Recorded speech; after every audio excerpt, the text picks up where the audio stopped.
চলো আজ তোমাদের সাথে একটা করলার মুখরোচক রেসিপি শেয়ার করি। এটা কিন্তু গরম ভাতে খেতে বেশ ভালো লাগবে, আর বাচ্চা থেকে বড়রা সবাই খেতে খুব পছন্দ করবে। সবার প্রথমে করলাটাকে পরিষ্কার করে ধুয়ে পাতলা করে কেটে নিয়েছি। তারপর লবণ হলুদ মাখিয়ে বেশ কিছুক্ষণ সময় পর্যন্ত ঢাকা দিয়ে রেখে দেবো।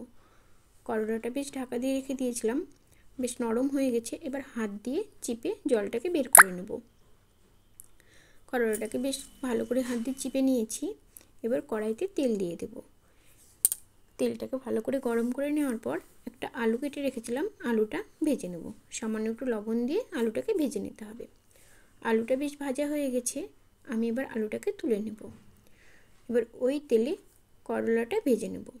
হালকা আঁচে করলাটাকে ভাজতে হবে। বেশ সময় নিয়ে করলাটাকে লাল করে ভেজে নিতে হবে। করলাটা বেশ লাল লাল করে ভাজা হয়ে গেছে, আমি এবার করলাটাকে তুলে নেব। তারপর কড়াইতে আবারও তেল দিয়ে দেব। তেলে একটা শুকনো লঙ্কা আর কালো জিরে দিয়ে দেব। ফোড়নটাকে হালকা ভেজে নেওয়ার পর একটা ছোটো সাইজের পেঁয়াজ কেটে রেখেছিলাম, পেঁয়াজটা দিয়ে দেব। পেঁয়াজটাকে হালকা আঁচে ভেজে নেব। সামান্য একটু লবণ আর টমেটো দিয়ে দেব। দিয়ে পেঁয়াজের সাথে আবারও ভেজে নেব।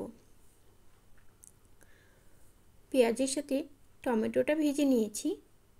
এবার এখানে আমি একটা মশলা বানিয়ে রেখেছিলাম, সাদা সর্ষে, পোস্ত আর কালো সর্ষে বাটাটা দিয়ে এখানে কাঁচা লঙ্কা বেটে রেখেছিলাম, কাঁচা লঙ্কা বাটাটা দিয়ে দেব।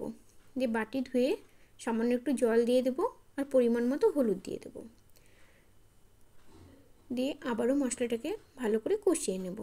সর্ষে থেকে যে তেল বেরোবে সাইড দিয়ে, তখন ভেজে রাখা আলু আর করলাটা দিয়ে দিতে হবে। ভালো করে নেড়েচেড়ে মিশিয়ে নেব। ভালো করে নেড়েচেড়ে সামান্য একটু জল আর একটু চিনি দিয়ে দেব।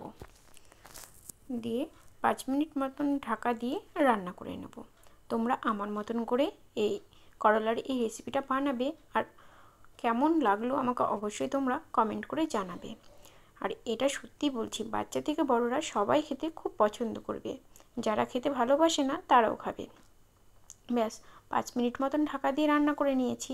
করলাটা প্রায় হয়ে গেছে, তোমরা চাইলে ওপর দিয়ে একটু কাঁচা তেলও দিয়ে দিতে পারো। এবার আমি করলাটা নামিয়ে নেব। আমার এই রেসিপিটা তোমাদের কেমন লাগলো অবশ্যই আমাকে